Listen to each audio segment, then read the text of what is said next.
Là, on a une source de tension indépendante.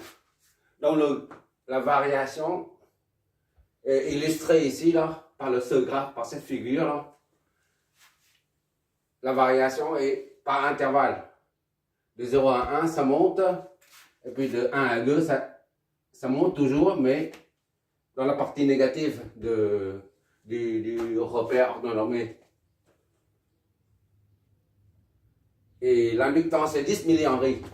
Il s'agit de déterminer le courant qui passe là-dedans, là, dans la bobine, sachant qu'initialement le courant dans la bobine est nul. C'est-à-dire qu'il n'y a pas de courant, il n'y a pas de tension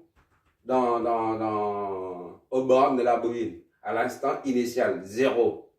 IL pour désigner le courant qui passe, qui circule dans les bobines, d'accord, dans les tours.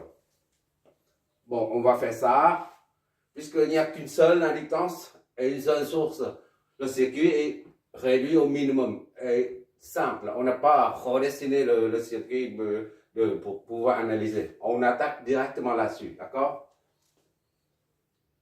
Bon, et là, comme le courant IT ici, lorsqu'on parle d'un courant dans la bobine, on met la lettre minuscule L. Ici, c'est IL. IL en fonction du temps INT. Voilà. Et la tension VST là. Ici, là. Ici à là, c'est la même qu'ici à là, d'accord? Pour ceux qui ne sont pas habitués, si tu n'es pas encore habitué avec ce symbole-là, tu imagines que ici et là, c'est le même point, parce que là, c'est pour représenter la masse. Pourquoi on utilise ce symbole? Un petit rappel.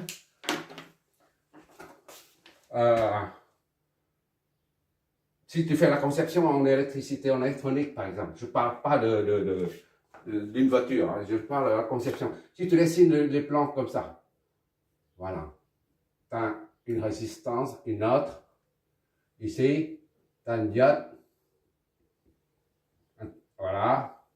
Ici, tu as un transistor, peu importe. Et là, tu as je sais pas, une autre résistance, comme ça, là. Voilà. Ici.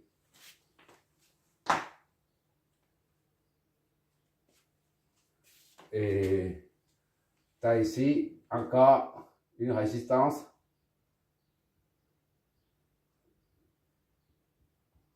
Voilà. Et là, c'est une autre résistance. Voilà, tout ça relié ensemble.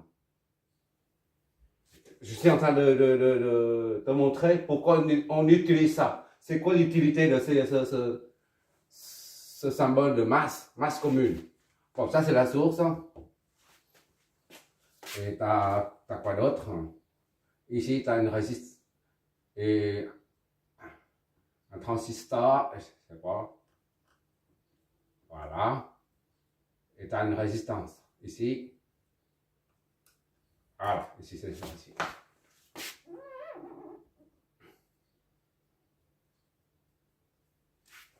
Voilà.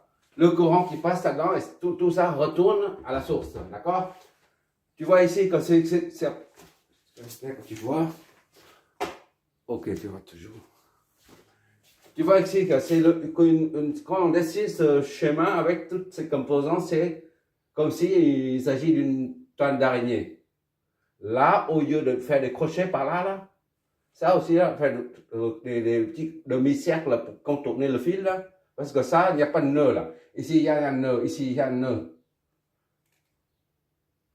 Là, il y a un nœud, il y a un nœud ici, là et là. Par contre, ici, il n'y a pas de nœud, là. Ça saute, là.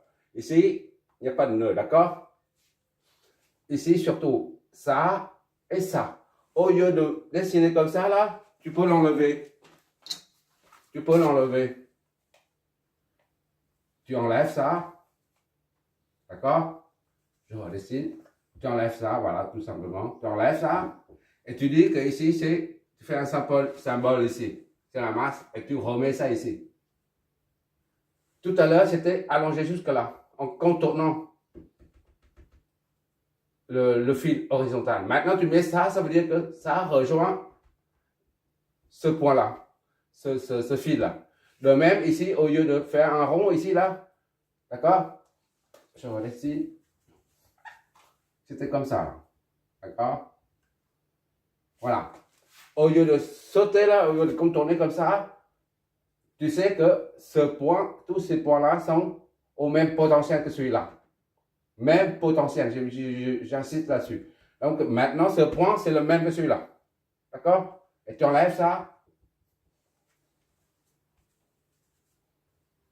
Voilà. Et tu mets ça ici. Tu allèges. Ça permet d'alléger le chemin. D'accord? Des fois, on voit qu'un amplificateur AOP qui est comme ça, là. Ou un transistor, par exemple. Bon, un amplificateur. Et ça va sur la masse. D'accord? Et ça, je sais pas, peu importe. Au lieu de relier ça à ça, on met ça. Ça, c'est la même chose que ça. D'accord? Mais pour alléger le truc, tu fais ça. Voilà. C'est plus clair maintenant le schéma. D'accord? Là, par contre, tu es obligé de laisser ça comme ça. D'accord? Tu ne peux pas faire autrement. Bon, ça c'est juste pour te montrer pourquoi et comment on utilise ce genre de symbole.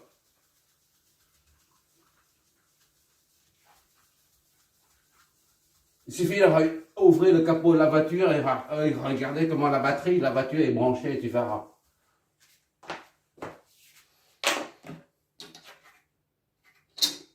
Bon, pour faire ça, on va, pour déterminer la tension, le courant, je veux dire. Nous, notre travail consiste à déterminer le courant. D'accord? Bon, on a une formule. Notre formule fondamentale, notre fameuse formule, c'est pour une inductance, c'est VNT est égal à L fois DINT sur DT. Ou est égal à N fois ILT prime. D'accord? Voilà notre fameuse formule établie, qu'on a établie ensemble. D'accord? Maintenant, là, laquelle des deux formules, là, de deux formes, on va utiliser. On cherche, si on cherche la tension aux bornes, ça c'est la tension. VNT. VNT. D'accord? VNT ici à là, c'est la même chose que cette tension-là. Comme on a dit tout à l'heure, c'est relié ensemble. Ce point-là, c'est le même que ce point-là. Et ce point-là est le même que celui-là. Donc VS, T est égal à VNT. D'accord? Si on cherche la tension au bord de la bobine, eh ben, on prend cette formule. Par contre, maintenant, on cherche le courant. Là. On va prendre celui-là. D'accord? Revois le deuxième exo. Deuxième exo.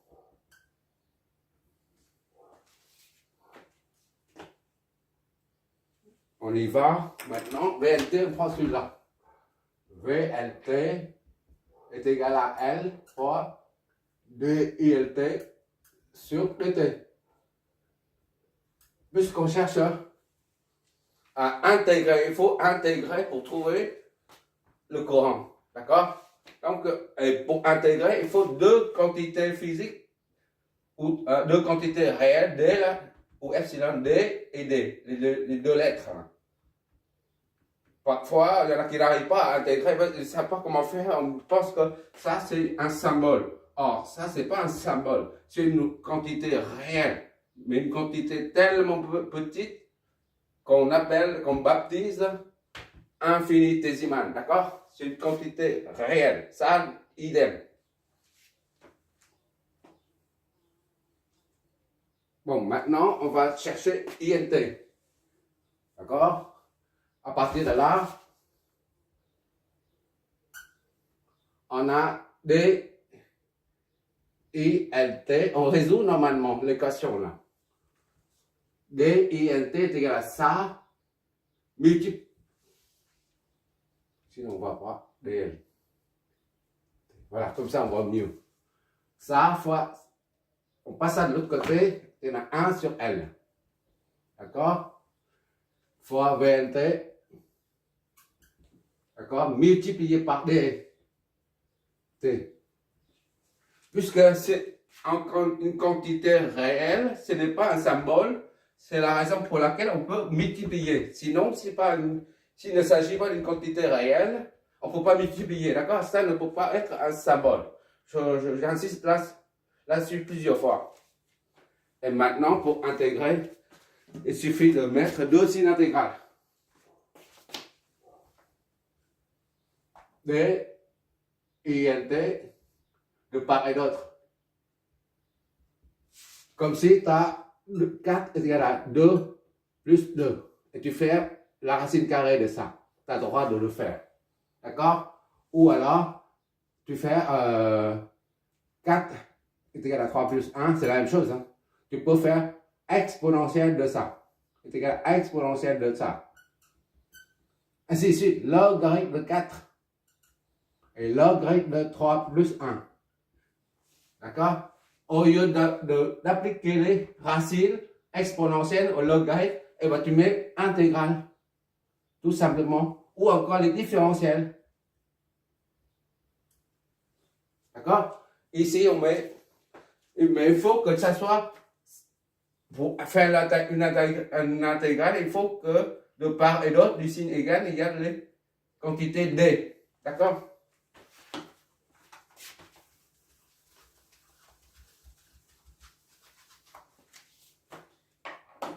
Au fur et à mesure, tu vas maîtriser la manipulation des différentiels et des dérivés et des intégrales.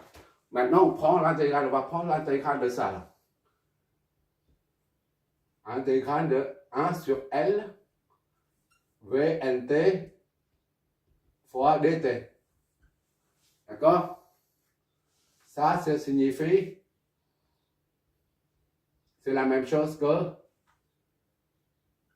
je vais doucement, INT, on met ça, on l'isole, on sort de l'intégrale, ça soit 1 sur L, intégrale de VNT fois DT. On voit ici, là, on l'isole. On peut intégrer maintenant. Je vois toujours c'est faire.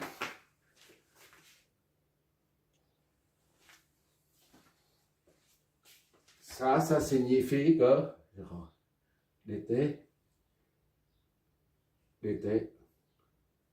ça donne, on intègre ça donne INT ici. INT est égal à ça. D'accord? On garde tel quel. 1 sur L, intégrale de VNT fois DT. D'accord? Ça, là, maintenant, on connaît INT. Là. Il faut trouver VNT et on injecte là-dedans, on intègre pour trouver le courant. D'accord?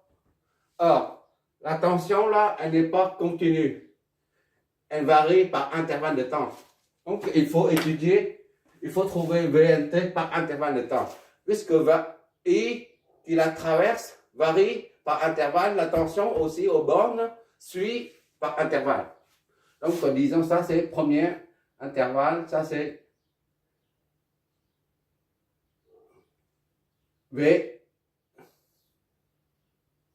N1T. D'accord? VST est égal à VNT. D'accord? VNT. Je reprends là, ici, c'est la même que là.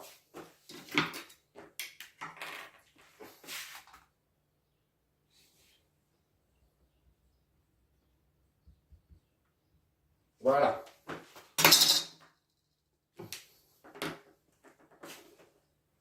Qu'est-ce que je sais? Ah oui. Le premier intervalle, VN1T. Deuxième intervalle, VN2T. D'accord? C'est toujours pareil, c'est toujours le même principe. Maintenant, on va déterminer ça. VN1T puis VN2T. Pour tout T appartient à 0 et 1 seconde. 0 et 1 seconde, on a, qu'est-ce qu'on a nous? Une droite montant. Le coefficient directeur doit être positif. D'accord? On tourne dans le sens très gros, ou anti-horaire. On a VN1T. VN1T est égal à AT plus B. D'accord? Ainsi, pour T est égal à 0, là, ici, le premier, VN1 de 0 est égal à A fois 0, T c'est 0, plus B est égal à combien? À 0, on a l'ordonnée qui est nulle. C'est-à-dire 0 plus B est égal à 0, soit B est égal à 0. Premier coef, pour T est égal à 1 seconde. On a VN1 de 1 seconde est égal à A fois 1 plus B est égal à, lorsque T est égal à 1 seconde, on a 5 volts. D'accord? Donc, ça implique 1 fois ça fait A plus B. B c'est 0 est égal à 5. Soit A est égal à 5.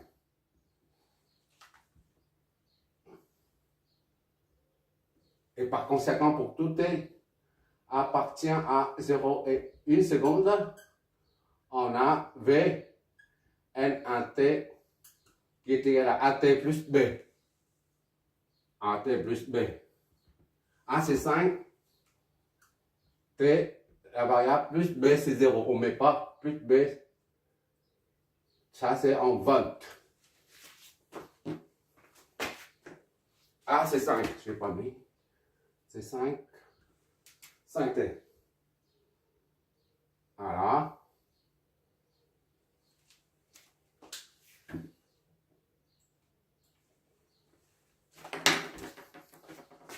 Ok, toujours. Maintenant, pour le deuxième intervalle, de 1 à 2, pour tout T appartient à l'intervalle 1 et 2 secondes, on a V de Vn de T qui est égal à, d'accord, Vn de T là. Deuxième intervalle N de T est égal à, toujours c'est une droite montant, là, droite montant, AT plus B. Une droite affine si tu préfères. Ainsi pour T est égal à 1 seconde, alors Vn de T, T c'est 1 seconde, est égal à A fois 1 plus B est égal à combien? Deuxième intervalle. Lorsque T est égal à 1, ça moins 5. C'est-à-dire 1 A plus B est égal à moins 5. Disons ça c'est 1. Pour T est égal à 2. On a Vn2 de 2 est égal à A fois 2 plus B est égal à combien? Lorsque T est égal à 2, l'ordonnée est nulle. C'est-à-dire 2A plus B est égal à 0. Ça c'est 2. Pour trouver les coefficients A et B, on prend la deuxième équation, on enlève moins la première, d'accord? Ça, moins ça donne A. 2 moins A Deuxième équation moins la première. Ça donne ça moins ça fait A. Ça moins ça fait 0.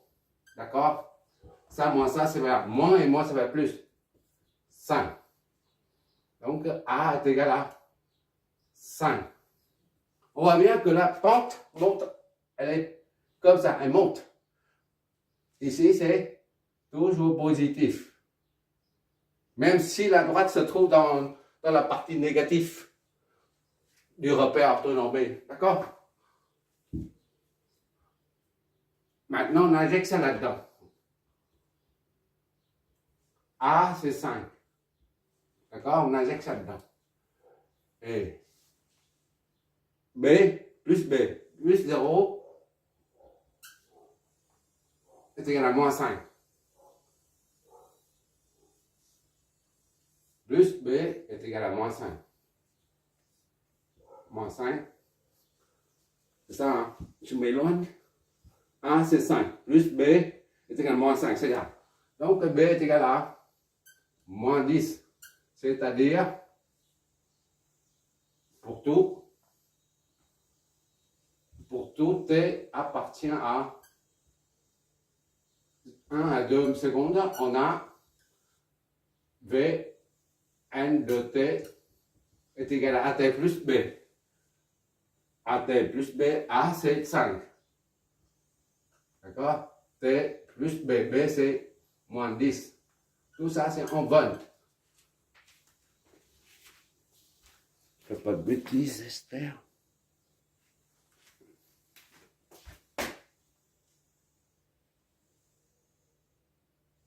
Voilà, deuxième intervalle. Maintenant, il s'agit de calculer INT, le courant. Puisqu'on a la tension des deux qui correspond aux deux intervalles. On applique maintenant ça. Ça c'est A. Pour premier intervalle, A, pour premier intervalle, pour tout T appartient à. Tout T appartient à 0 et 1 seconde. D'accord? On doit prendre IN1. D'accord? Premier intervalle, on a VN1. Pour qu'il y ait une correspondance entre la tension et le courant par intervalle, on prend IN1 au lieu de IN tout court. D'accord? C'est une façon de numéroter, c'est tout. T est égal à VT là pour la premier intervalle, on prend celui-là. 1 sur L intégrale de Vn1t. D'accord? Vn1t. dt. Voilà. Je vois toujours, j'espère. Attends, je sais. Donc, est égal à 1 sur L. 1 sur N, c'est combien? 1 sur 10 puissance moins 3 Henri. D'accord? Intégrale de Vn1t, c'est 5t. Fois dt. D'accord? Et qu'est-ce que ça nous donne? 5 sur 10 puissance moins 3 intégrale de T dt. Voilà. 0,5 10 moins. C'est-à-dire IN1T. 5 divisé par 10, ça fait 0,5. D'accord? 10 moins 3 en dessous, on met au-dessus. On le met au-dessus, ça va 10 puissance 3. D'accord? Intégrale de T dt.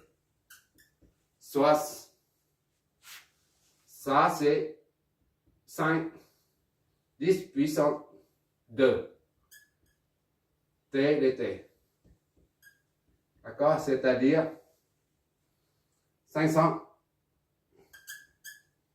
T dt. D'accord? Dernière ligne. Bon, on intègre ça. Ça donne IN en T. Ça serait 500. On intègre T au carré sur 2 plus K1. La constante d'intégration. D'accord? C'est ça, hein? OK. Donc, ça donne, on multiplie ça, ça donne IN en T. C'est la dernière ligne parce qu'on ne voit plus du tout. On ne va même pas m'arranger là. 250 T au carré fois plus 500 K1. 1. En posant K est égal à 500 K1.